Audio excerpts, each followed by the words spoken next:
This is a 1901 Woodbury full upright.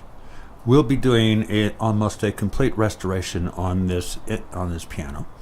So let's take a look at some of the things that we'll need to do. Starting with the back. This poor piano sat in a garage unattended for about 17 years. And it dried out. No humidity. We live here in New Mexico. We have, or particularly here in Los Alamos, we have about 3 months of rainy season every year, and that would be during the monsoon season. The rest of the time, our humidity here is usually pretty low. If it's 40%, it must be raining. The piano itself was designed for 42 to 45% humidity inside the piano. When it doesn't have that, it begins to dry out. And as you look at the wood here, you can see where it has begun to dry out. We have a bit of a seam right here that's beginning to show. Again, the wood has pulled away. Have a slight crack right here. Again, that's because of that low humidity. There's the back of the piano, and what you see is the soundboard. So now let's get a little bit closer and look at some of the parts. If we look right here, this itself is the soundboard. Okay, these are the ribs.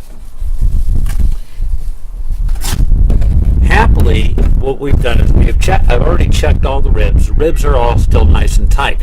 But look at what has happened because of the dryness. Here, again, a seam has opened up.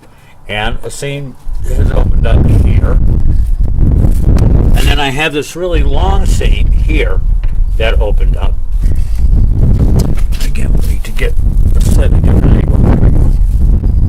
And here's the seam here that opened up.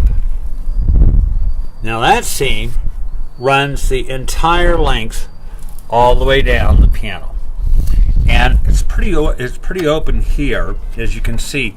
One of the things that we'll have to do is we will have to fill those seams.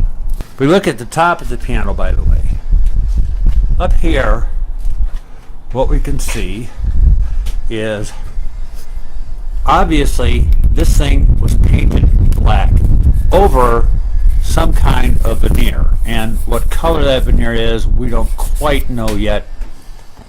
I wonder if that will clean off. Okay, we almost have a sense of what the color might have been originally.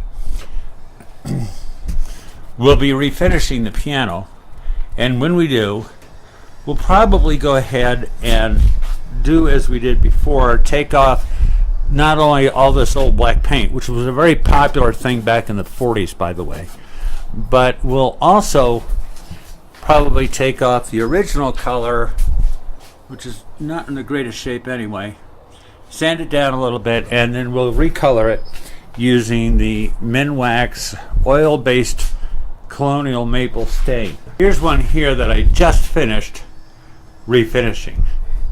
This was kind of like a dark, ugly cherry type of thing. Not even cherry, just dark. And what you can see now is this is how that colonial maple looks on that piano. We'll probably do the same thing with the Woodbury. Let's take a look inside the piano. That opens up. This is our fall board and desk, and that comes off.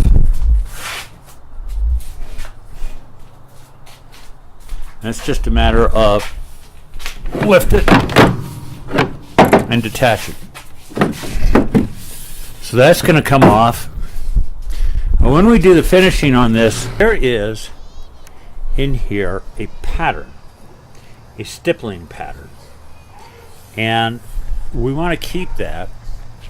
So we're going to have it'll be a bit of a challenge stripping this thing down. Here we have the inside of the piano.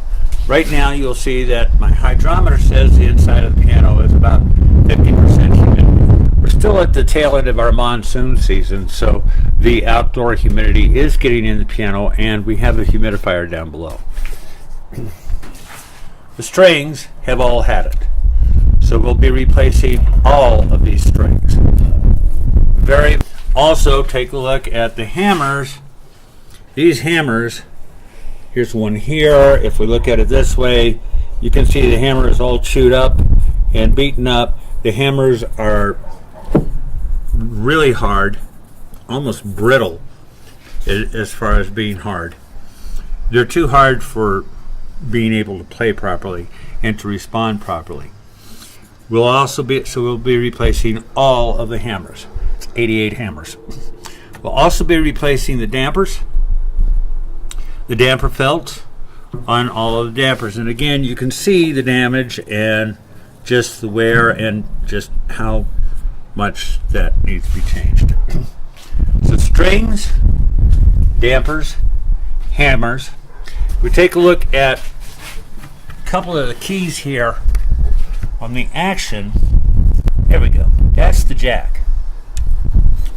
And these jacks have a little felt on them. You can see them both of them. But take a look at the one on the left. Look at the condition of that thing.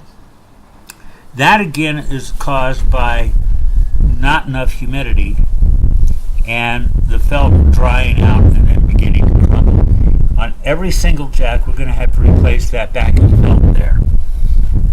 Also, this is the only thing we might not have to replace.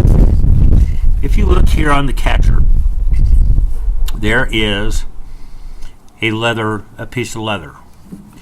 And if I lift this one up, you can just see it before the back check gets in the way. The leathers seem to be in pretty good condition. That's the only thing we don't have to replace. We'll also be replacing all of the bridle straps on this. If we get into the piano a little bit further, let's take a look at the keys. We have several key tops that are missing. We have a couple of keys here. These are ebony, and I still have them. But we're probably going to wind up replacing all of these black keys. The white keys, we have a key top missing here, and a couple of them missing here, and one missing here. And we'll probably have to replace those. As far as that goes, the downside here with these keys is that these are ivories, and you can't get ivory anymore. Something political about that. The only way that I can have a stock of ivories anymore is if I pull them from an older piano and then keep them on hand. We'll just go ahead and replace all of them. It'll be nicely matched, and that will be fine. It does kind of reduce the value of the instrument a little bit as far as the restoration goes, as far as being fully restored, etc., etc. Going down here, down in here,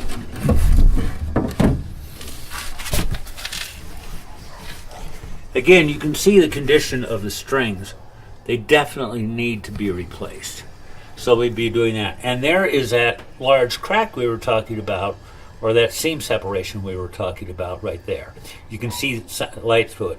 And we'll work on the soundboard from this side after the strings are off. Finally, just as a note, right there is a humidifying system. It is the Damp Chaser Piano Lifesaver system. And if you live in an area with a particularly dry climate or a particularly damp, humid climate, you need one of these. We'll start by doing the refinishing, stripping off the old paint and the finish. We can start on that, and as we do that, we can also begin on everything else. That's the project for the month.